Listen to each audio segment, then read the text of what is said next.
নমস্কার বাবু। তুমি কে মা? আমি লক্ষ্মী, ভগবান তোর কাছে পাঠাইছে। লক্ষ্মী যখন আমার বাড়িতে আইছে, এই লক্ষ্মীরে আমি কোনো জাতির কাছে যাইতে দেব না। লক্ষ্মী মা, তুমি একটু দাঁড়াও, আমি নদীর ঘাট থেকে জল নিয়েই ফিরে আসবো। আমি না আসা পর্যন্ত তুমি কিন্তু যাবা না, আমারে কথা দাও। ঠিক আছে, তুই ফিরে না আসা বলতে যাব না আমি।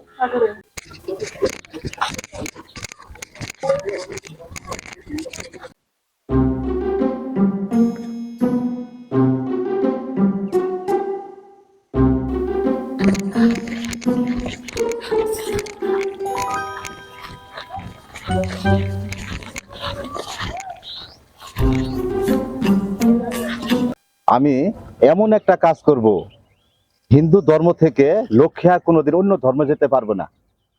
আমিও আর কোনোদিন বাড়ি ফিরে যাব না, লক্ষ্মীও আর কোনোদিন হিন্দু ধর্ম থেকে অন্য কোনো ধর্মে যেতে পারবে না।